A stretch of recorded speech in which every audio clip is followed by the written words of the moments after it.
Okay, we have our last set of book chapters due this week. Then we just have a paper to write at the very end of this, and hopefully my goal designing this is to make this the most interesting and fun paper you've ever written. But of course, there will still be the requirements of being analytical, but the material should at least be fun and interesting to write. So to get there, we have probably this one day or so of lecture, and then we are going to be replaying Harmony and starting to make trying to analyze the cost curves for the mechanics, and then going off and doing our own thing with it. So let's get there.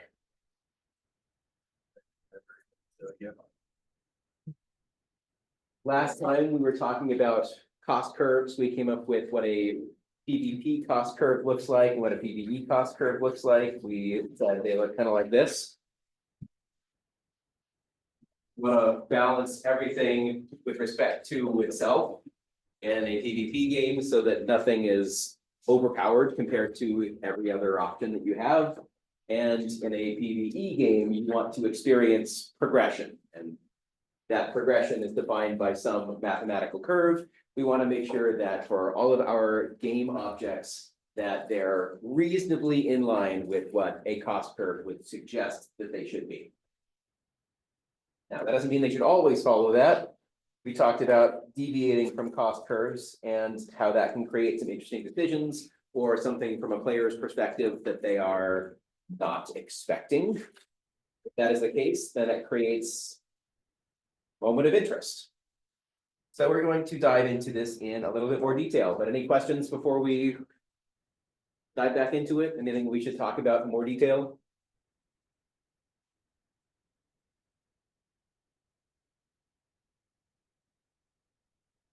Okay.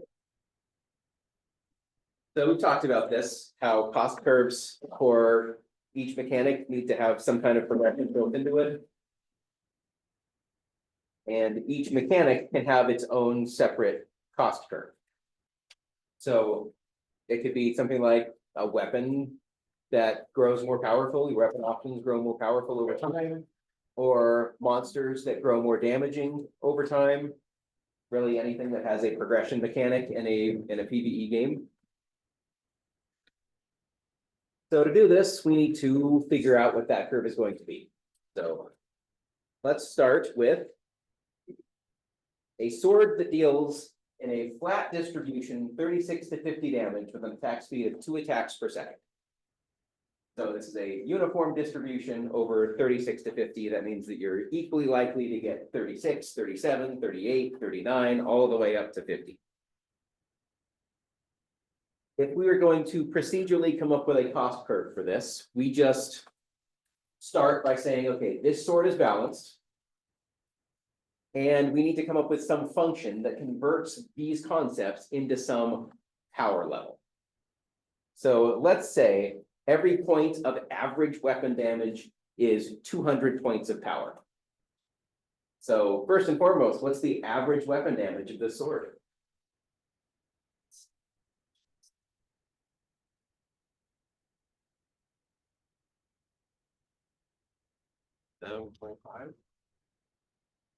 So if it does between 36 and 50 damage with equal likelihood. 40. Yeah, to do that, we would take 50 minus 36 plus 1. 8,600. That's a lot of damage. Oh, well, For the total power, we're multiplying it by the 200 points of power. 8,600 power. Average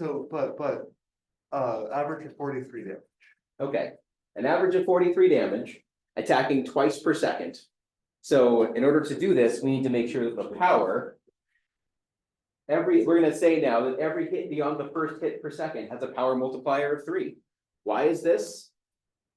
Because there is value added beyond the average damage to weapons that attack faster. Given that there's an equal distribution, does this make sense if I were to say something like, we have 2 different swords. They have an equal damage per second value. One of them attacks slowly, one of them attacks faster. Which one do you use? Faster one. Why? I like big number.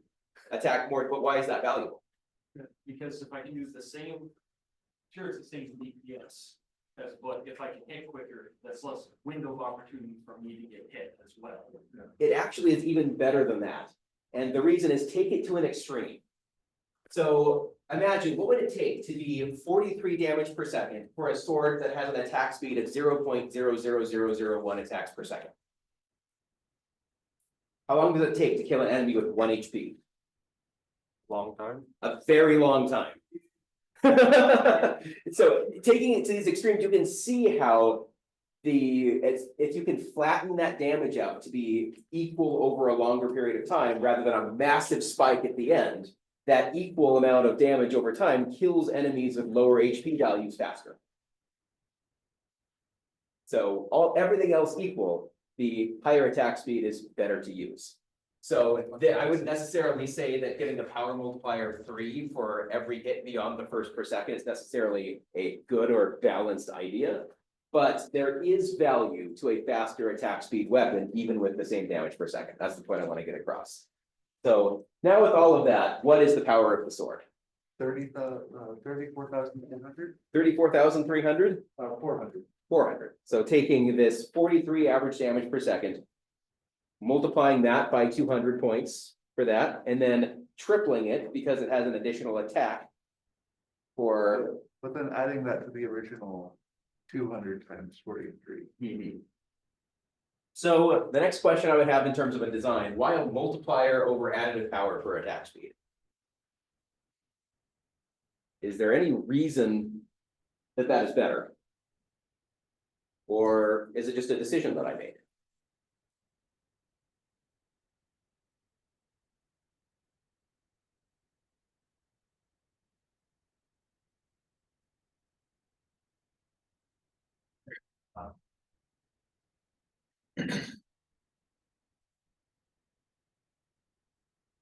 Yeah. There is a reason, it's not arbitrary like we discussed. If I can attack more times per second with a given set, my damage will not be smaller. Overall, my damage in the same amount of time is actually going to be greater over a minute than something that only attacks maybe. Oh yeah, we certainly need to account for the attack speed. But what about an additive power versus a multiplicative power? The speed is be like 2 times faster instead of just +1 faster. Possibly. The multiple Yeah. speeds are multiples instead of. Yeah, they're multiplicative with damage. So as you get or faster and number. faster, you want to start. But is it really a multiplicative benefit to have something that attacks faster? Maybe, depends. So it turns out that this actually doesn't really matter that much. You want to be consistent. You don't want to have a multiplicative effect of attack speed for swords, but an additive attack speed for axes. You want to be consistent across your entire game about how attack speed's power is handled. But you will need to recognize that it does, if it's multiplicative, then you're giving a lot of power to that added attack speed. And if it's additive, then you're giving a lot more power to the raw damage values. And again, depending on the game, you might care much more about the average damage that it does, or you might care a lot more about how fast you can attack. If you're playing an action game where whenever you hit an enemy, they go through some kind of stun animation before they're able to attack again, then attack speed is incredibly relevant regardless of the damage that it's doing, because if you get a weapon that's fast enough, you can just chain stun them and they can't ever attack you. So thinking about your game's mechanics will help you to identify what you want to do with your cost curve. Do you want to prioritize damage, attack speed, at what values? So coming up with a function is better, a good function is better than a bad function, but a bad function and being consistent is significantly better than nothing. We will find that players don't spend too much time thinking about the math behind the balance, but they will certainly start complaining loudly when they experience something that they think is not balanced. They don't necessarily know why it's not balanced, they just know this feels bad.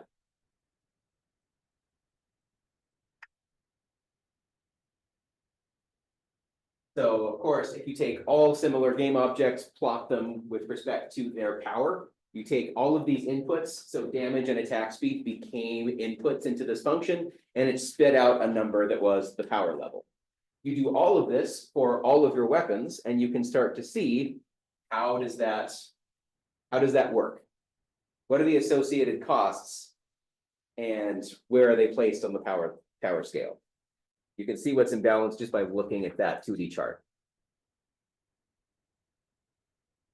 Questions on this process? Yeah. I don't necessarily understand how an additive, the additive power would work.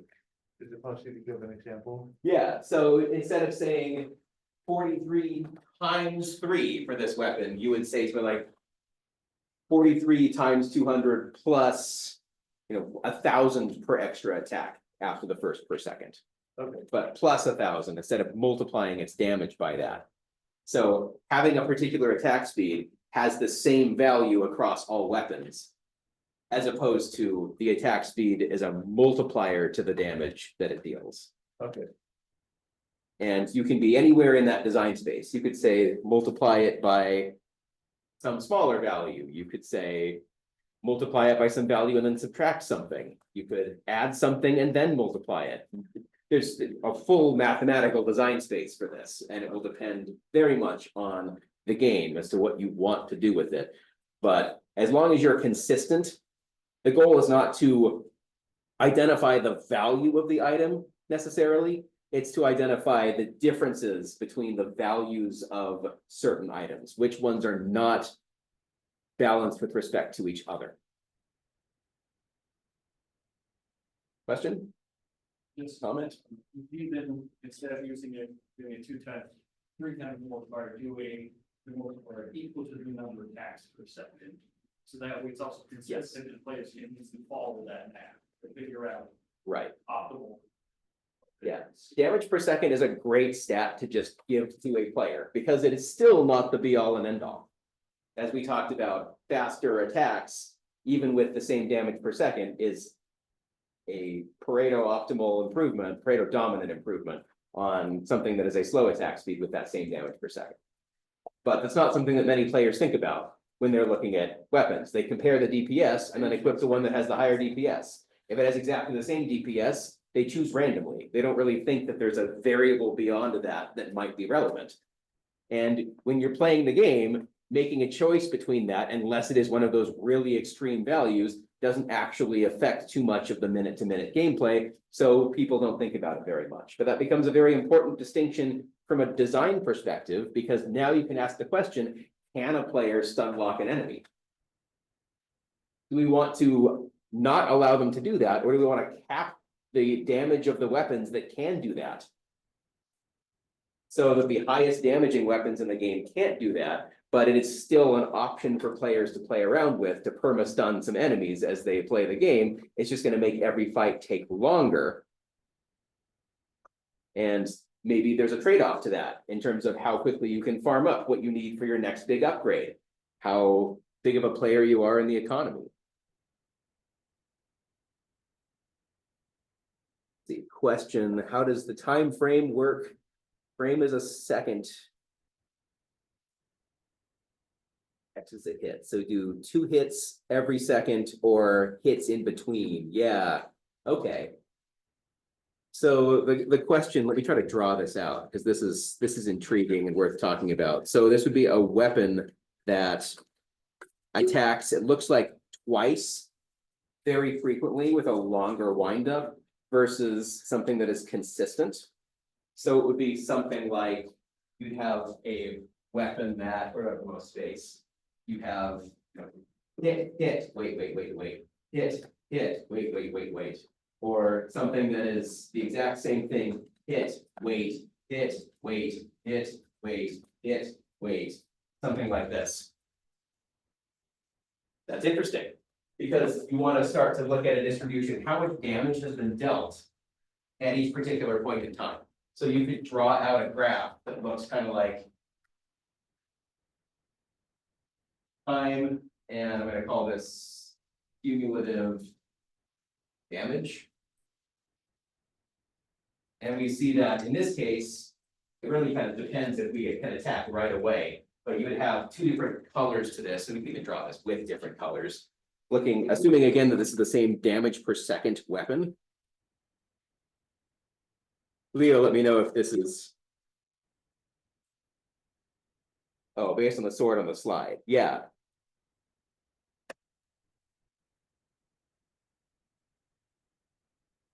So if we're looking at something like this top weapon is going to deal some damage and then wait, and deal some damage and then wait, and then deal some damage and then wait, and then deal some damage and then wait. So how much damage is happening per second? It'd stay about the same. And with another color, we have something that we don't get to this point, but then we don't wait for this next damage. We're gonna go up to this point, and then wait up, and then wait up, and then wait up, and then wait up, and then wait. Something like this. We can see that the red weapon is strictly better than the blue weapon for that same reason. It kind of works as this attack is brought forward to here in time. This attack is brought forward to here in time. And whenever you do something earlier rather than later, you get the benefit for it earlier if that is the killing blow.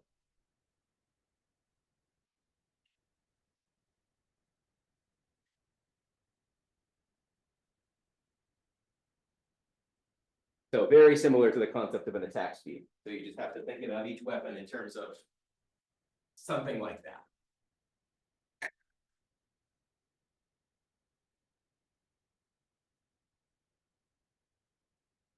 Again, from a player's perspective, it doesn't really matter if they worry about it. From a designer's perspective, this can make or break your weapon designs.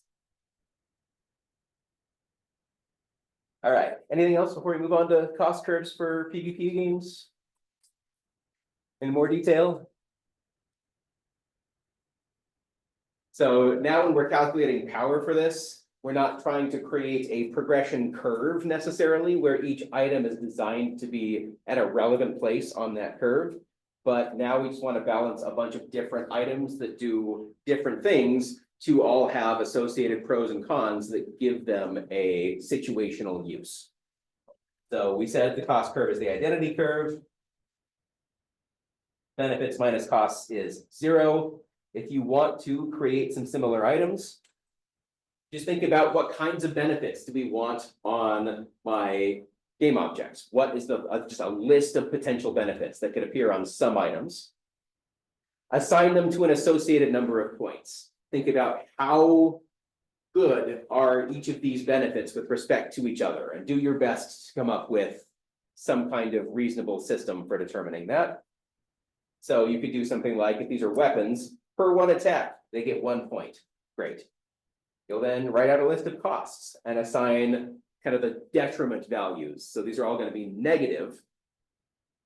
So -1 point for 1 gold cost, -2 for 3 gold, -3 for 6 gold, something like this. You're trying to build in the fact that later in the game, you're getting gold in larger and larger quantities. So how many battles, how many seconds of total gameplay does it take to farm up that amount of material? By the time that you are trying to buy something that costs 6 gold, you can clear the same encounters faster, or you can clear more difficult encounters. So we're using a triangulation here to try to figure out what that benefit looks like.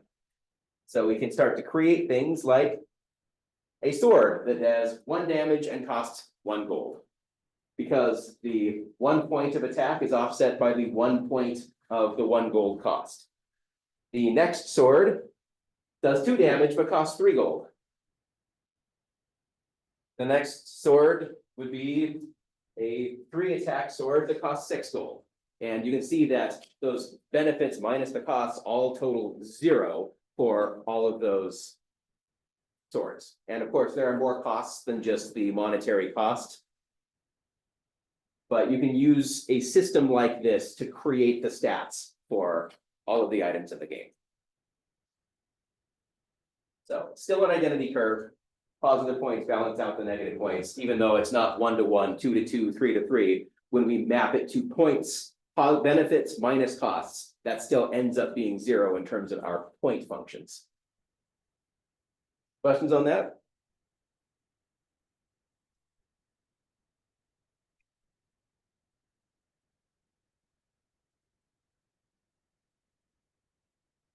All right, how do we math?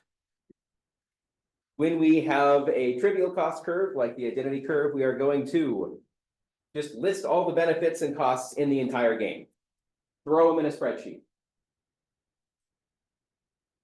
Determine the value of all of the resource costs. So if some things cost gold, but some things cost wood, and some things cost stone, and some things, whatever it is, think about the relative value of each of those currencies to each other. So what is the value of each resource in your game? Start to think about the most common benefits. What appears on the most game objects? What appears on everything that you're trying to balance? Is everything being purchased from a store? If so, gold is a very important common, at least detriment. Common benefit would be damage or an amount of health or something like that. Then you're just going to kind of do a nearest neighbors search to make your way to more rare and complex benefits. Start with those common things and then think about, okay, for these items, what else do I need to consider? And then just slowly, iteratively get further and further away from that initial point. And you get to the balance and values of the rarer and more complex stuff in the game.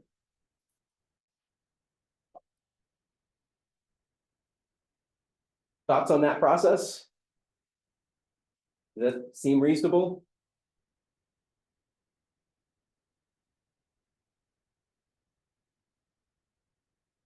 When you do this, there will be some additional considerations, such as items that have multiple benefits.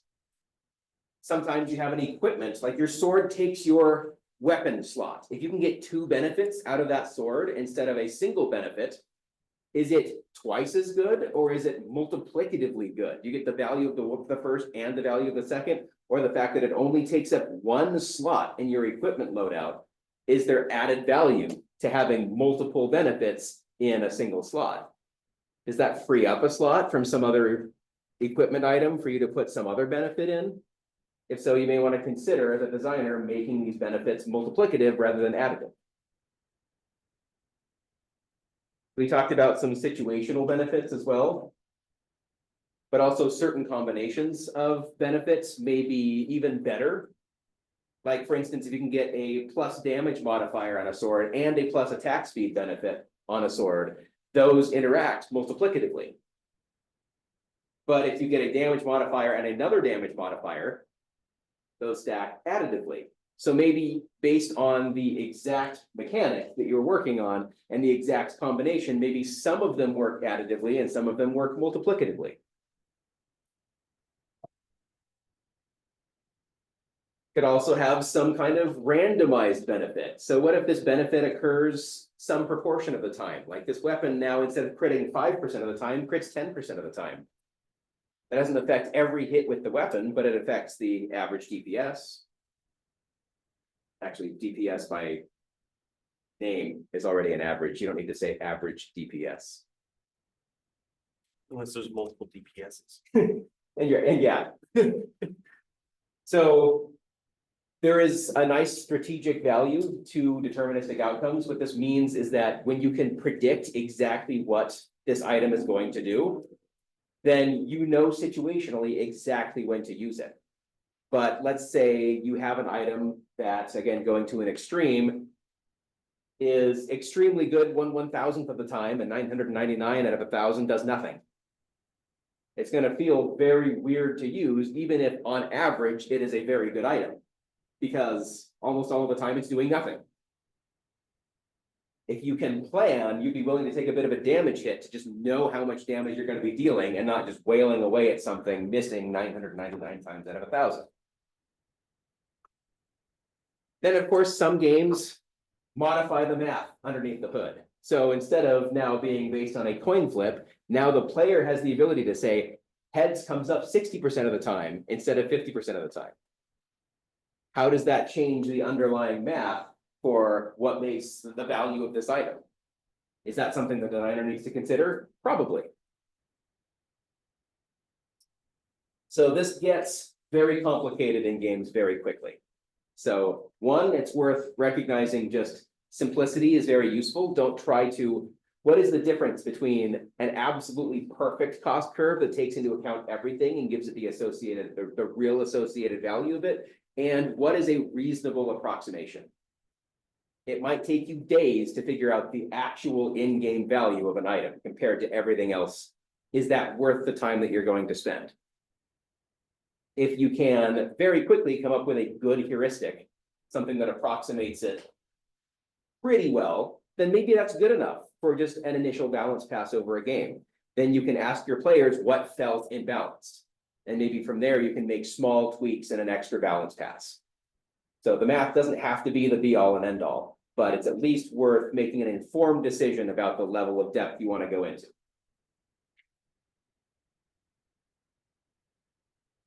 What's nice is that if you are basing a game that you are making off of some other game, you can start to borrow some of those player published or developer published stats. You can start to borrow some of those cost curves. On the other hand, if you're making something that's just brand new and you can't easily do that, then it becomes much more challenging to derive that cost curve because you need to actually think about all of the mechanics and how they interact. So to do this, we should, of course, be documenting everything in a spreadsheet, just like we really enjoyed in our last class activity. If you do this, it will actually make your life really, really easy. And so we're going to get some experience with this in 9 slides. But before we do that, we should talk about exactly what you would want to be able to document. So we have some formula, and we determine that through some balance, through some player information, data collection, something, this formula needs adjustment. We can now very easily, if we have it in a spreadsheet, change that formula and it applies that change to the value of every item in your game that utilizes that mechanic with that formula. And you can very easily see that when you change how weapons in your game are scored or the power of them is generated, you change that and you start to see, all right, players said that weapon E and weapon G were overpowered. You apply that formula and sure enough, you see that weapons E and G are above the cost curve. This gives you a good sense now that your cost curve better represents what your players are experiencing. So of course, being off happens frequently. You're not going to be perfect the first time you design this in a spreadsheet, but you can start to make iterative changes.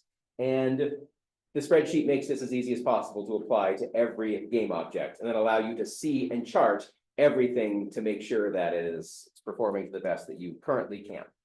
So it makes these modifications as easy as possible. You don't want to try to perfect it on the first pass because we'll spend a lot of time thinking and not a lot of time actually having people playing your game. So you want to apply these formulas consistently across all of the game objects and formulaically so that there's a reason behind the formulas that you use, but recognize that it's okay if it's a heuristic. No matter what you do, no matter how much you think about it, numbers will be off a bit. And as you do this, you will practice doing this and you will get better at it and get a more intuitive sense of what is balanced and not, what kinds of formulas you should apply to what kinds of mechanics as you just get more practice. The big goal for a game is to make sure that it is playable and testable as fast as possible, so that you can continue to get that feedback from real people. So this should not, all of this analysis should not be at the detriment of getting your game finished and getting your game into the hands of testers. So as you play test, you will get that information and start to make changes to your formulas based on what your players are telling you. Okay, what we want to do now is actually go do this once. Take a look at what this looks like. So we're going to design, or I'm going to give you a basic game, and we're going to go through the process of coming up with the actual power levels or values of some items in that game. So we're designing a trading card game, and I'm gonna read you the rules. It is as simple a trading card game as basically can exist. Here we go. So the objective is to reduce the opponent's health to 0. Pretty straightforward. Setup is each player brings their own deck of 10 cards. Very small. After shuffling the deck, you have an initial hand of 3 cards out of your deck of 10 cards. Each player starts with just 10 health. We're going to play the game as a series of rounds. Each round has 5 phases. There's the select phase, the reveal phase, the battle phase, the damage phase, and the cleanup phase. You repeat, each player getting a turn with each of these 5 phases until one player has 0 health. In the select phase, actually, sorry, it's not back and forth. It's done at the same time. My apologies. Each player is doing these simultaneously. So in the select phase, each player chooses 1 card in their hand, places it face down in front of them. It's hidden information. So that's it. Wait until both players have selected one of the 3 cards in their hand and put it face down in front of them. In the reveal phase, both cards are turned face up, and each player loses an amount of health equal to the cost of the card that they played. So if I played a card with cost 2, I would lose 2 health. It's an immediate loss if you play a card with more cost than you have health available. Assuming both players survive the reveal phase, we go into the battle phase, where we compare the strength of the 2 cards. If one card's strength is lower than the other, it is discarded from play and has no more effect. If the strength is tied, both cards remain in play. So only the higher strength card remains in play of the 2 that we're playing. In the damage phase, every card in play does the listed damage to the opponent's health. And then finally, we have the cleanup phase, where everything in play is discarded. Players draw a card from their deck, so they have 3 cards in hand. That's basically it. Any questions on the basic rules of this trading card game?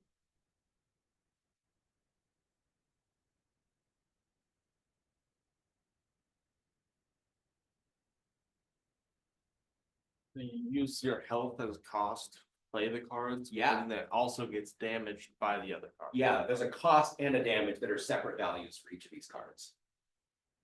So we're going to start with a series of cards. Here are 4 cards that are our initial design of those 4 cards. So the question that I have for you right off the bat is, are they balanced?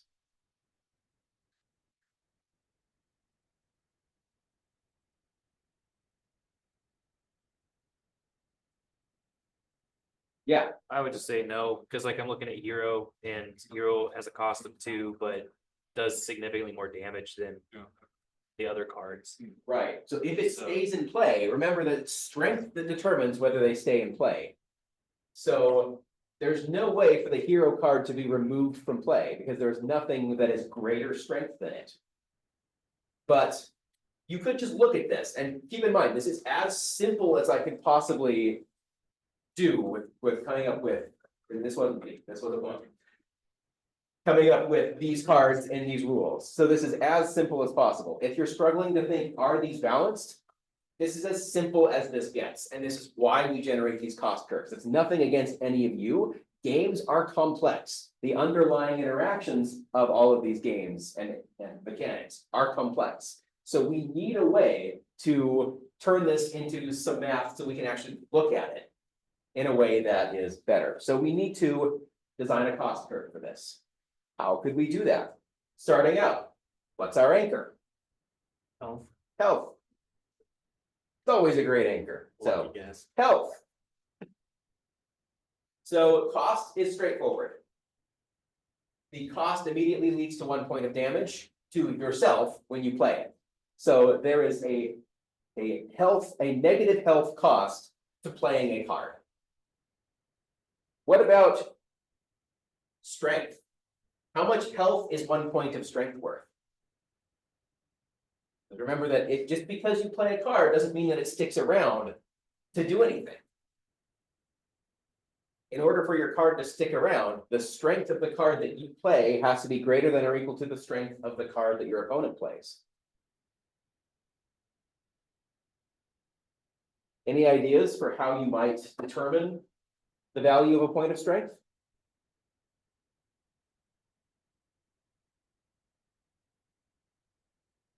Yeah, I mean, I don't really have an idea, but it's kind of tough because strength doesn't matter unless it keeps the card on the field. right, So it's Binary. it's not like a one-to-one exchange, but it is definitely important.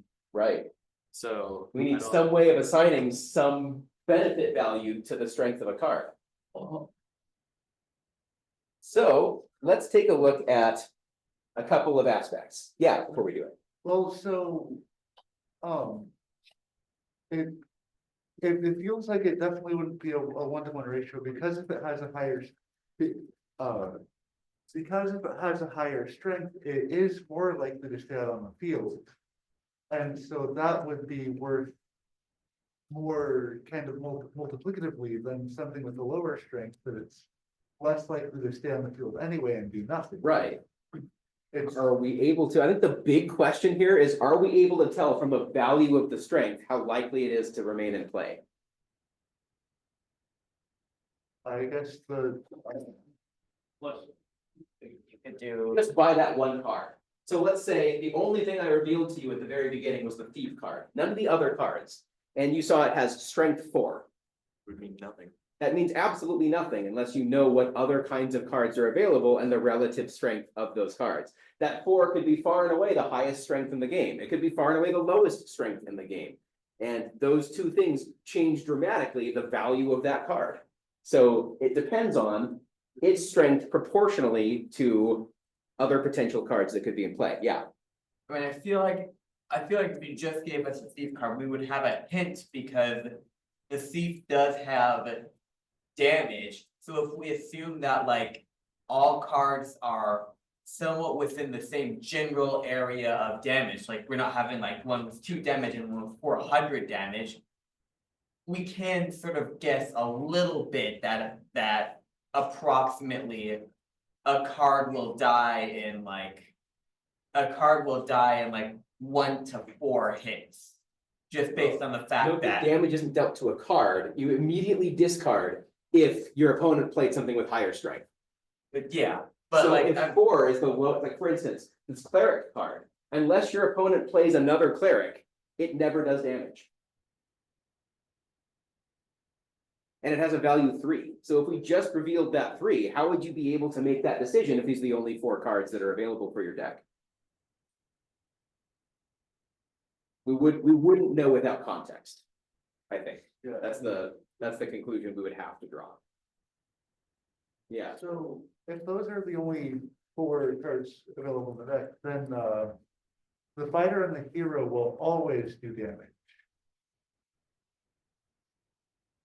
at their associated cost. Yeah, Yeah, because yeah, there's no way to discard it. and then the thief and cleric are kind of dangerous, because you're definitely going to lose at least 1 life if you play those. But you may not do damage to the other person. Right. Whereas with the fighter and the hero, you very well could. Or You're guaranteed. you're guaranteed to do the damage that's listed on there. So when we look at strength, we actually need to take into account 2 things. So how likely is it that your card stays in play and does damage? And how likely is it the opponent's card gets removed, preventing the damage that it would have dealt to you? Those are the 2 major components of strength. So when we know what all of the cards are, and if we assume, that's kind of a big assumption, that the opponent is going to pick their card at random. So how likely is strength to have an effect? We need to figure out what is the card pool and what is the metagame. What cards are most likely to make up an opponent's deck? If an opponent plays nothing but thieves, then you could get away with playing nothing but fighters. Or you could get away with playing nothing but heroes. But figuring out the metagame for that would also change the value of the associated strength of any cards in your deck. So let's continue with that knowledge and try to figure this out. All right. These aren't the only 4 cards anymore. There's a wide distribution in a set that was released. Strength is going to vary from 1 to 5. And each of these are going to appear at about the same rate for our analysis. All else equal, an opponent's going to play a card with strength 1 to 5 with equal probability. We're going to make that assumption. As the metagame shifts, this assumption would also shift. What does it mean to play a 1 strength card? It will never remove the opponent's card and has about a 20% chance of not being eliminated itself. So what does the cost of that have to be? It's interesting. Playing a strength 2 card now has a 20% chance of eliminating the opponent's card and a 40% chance of remaining in play to deal damage, etc. So we can use this as kind of an expected value for each, be able to assign a value to strength. So go ahead and do this. Draft a formula for strength value in terms of the damage prevention. Take a few minutes and see if you can come up with what does a formula look like if you can make these assumptions.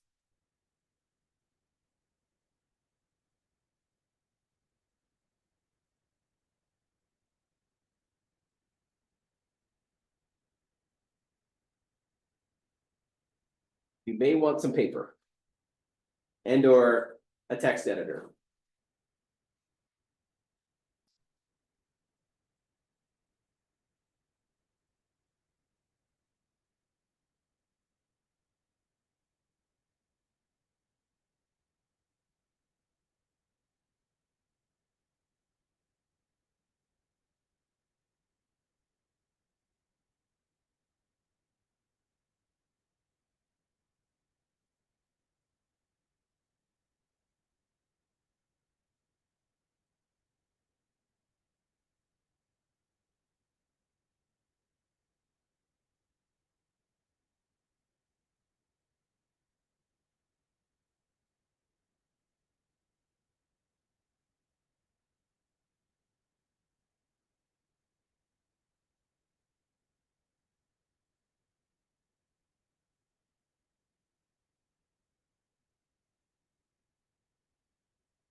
But basically, you're going to have something that looks like value equals, you're going to have 2 variables in there. The first variable is going to be the strength of the card that you play. And the second variable is going to be the amount of damage that the opponent's card would deal.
Trying to figure out a formula for the value, not a Yeah. formula for the damage. Right. Formula for the value of strength.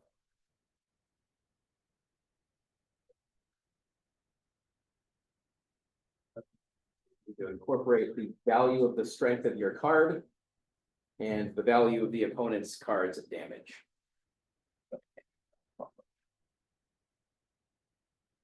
Maybe you can make an assumption about the average damage of an opponent's card. We don't know what the damage ranges. Right. Assume that the damage, yeah, you have to know something about the average damage, but for now, leave it as a variable, just says whatever the opponent's card's damage value is. Feel free to talk to people, it doesn't have to be an individual exercise.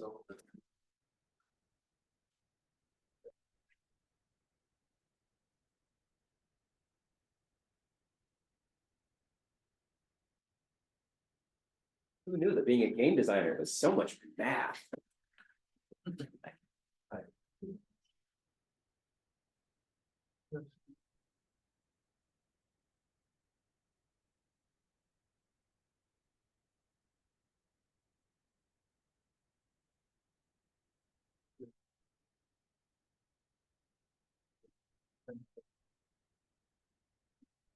So based on the strength value of your card, what is the chance that it sticks around? Is there a sub formula that you could make for that? I'm trying to figure out.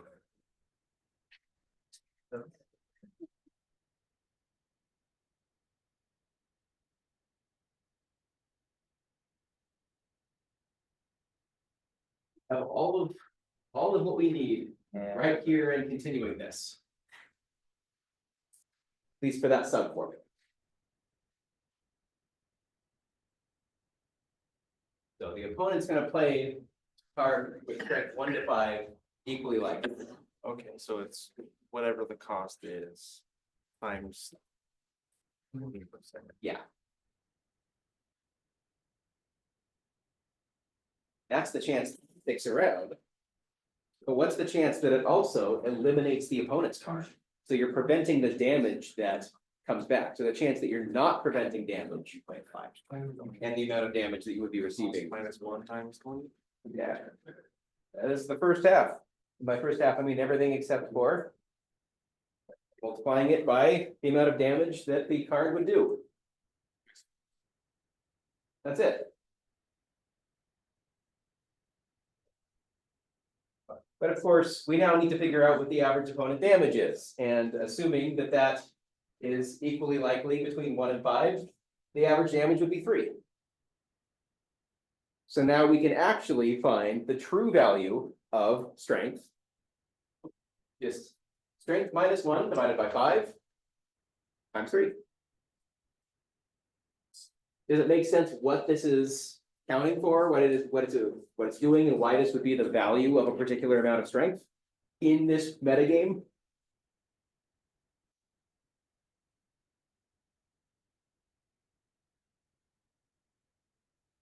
How about the amount of damage our card does on average?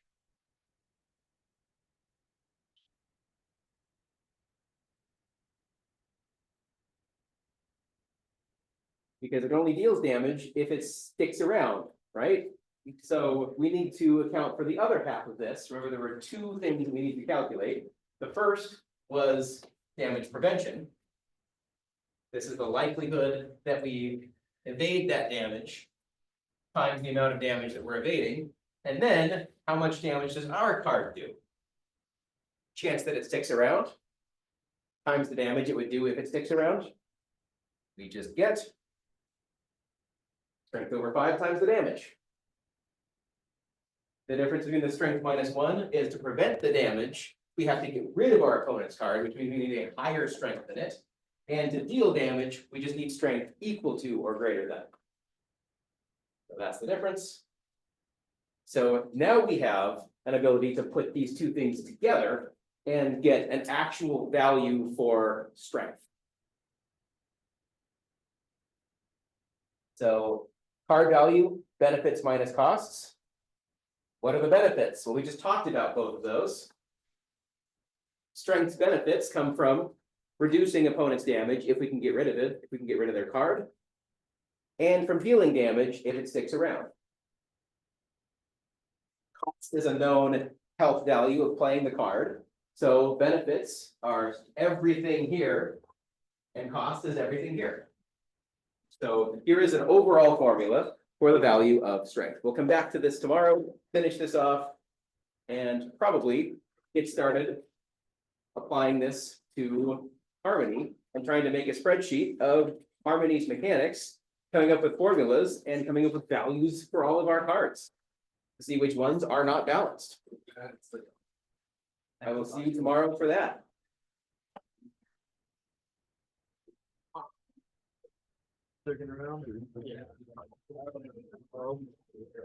I know, me too.